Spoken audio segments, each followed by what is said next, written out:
In this week's podcast, I want to explore a few things that have been going on over the past few days.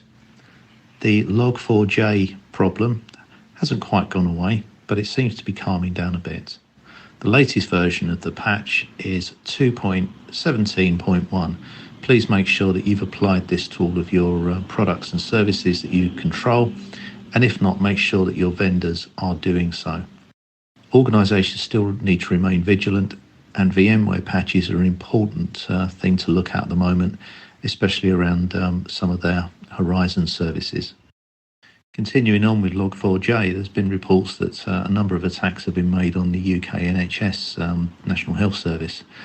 But these are just generalised things that have been detected. It's actually around detecting the strings that could show there's VMware Horizon services within the estate. But VMware have released a patch for this, and that should be applied as soon as possible. The other interesting thing that popped up was the Microsoft Exchange on-premise date bug. Now that was an interesting one because it was almost a year 2000 bug all over again.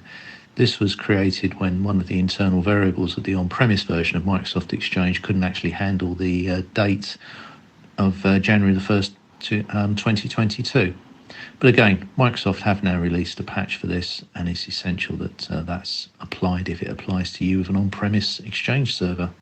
We found something else interesting this week. Norton 360 antivirus software, a commercial product you pay for, now includes crypto mining. Very generously of Norton, they're going to give you 15% of any of the cryptocurrency that's mined. How wonderful is that? Buy yourself a brand new super fast laptop. It runs really slow because your new antivirus software is running crypto mining in the background. I don't think Norton's the only one doing this, so you might want to have a read up. There's a good article on it on the Krebs Security blog to have a little look at. But again, it just shows you all this bloatware we used to get on PCs, we used to buy from various organisations and companies, seems to now be finding its way into commercial software. So is this a new model? It's all right for free software, I suppose, but when you're paying for something, you don't particularly want all this extra stuff in that you don't need and is benefiting the supplier.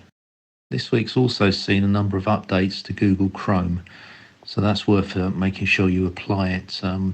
37 security fixes, which is fine, but again, it just shows the need to actually update all your browsers as well as all your other software. And of course, this becomes even more fun when you buy yourself a Chromebook and then find a few years later that the Chromebook no longer receives valid updates and support. So that just goes to show that even hardware that we buy, regardless of what it is, has actually got a sell-by date on it now. So just make sure you update your Chrome browser so that you've got the latest version and you're not going to be susceptible to all these bugs that have been found and fixed. An interesting little geeky one is that another set of vulnerabilities have been flagged up by some helpful researchers. URL parsing library bugs. They've identified a whole list of them. 16 different bugs have been identified in different libraries covering things like Nagios, Python, Flask, Ruby.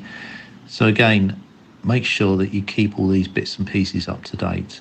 The news story for that is thehackernews.com.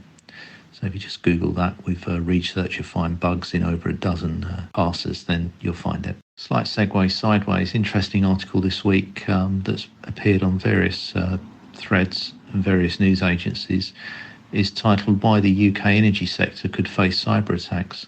I'm sure many of us are aware at the moment of the massive hype in all of the gas and electricity prices that's going to affect absolutely everybody. But the point is that for the first time in a generation, the UK is in the middle of an unprecedented supply chain crisis. We've heard all the problems we've had in the past recently with not enough truck drivers and various other things and panic buying at fuel stations and all sorts of bits that have been going on.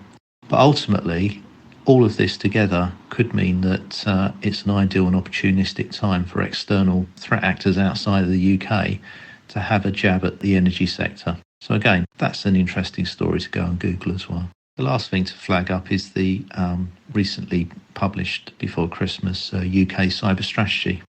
This is a really important document because it's going to take us right through the next 5 years of cyber strategy and through the rest of the government spending review, so it affects the whole of the UK. And with stories like the one I've just mentioned on supply chains and the energy sector, the UK cyber strategy is the mechanism that's going to actually shape and the vision of all of the government investment moving forward. So I really commend that to you. You can download that from the .gov.uk website. Just Google the UK cyber strategy.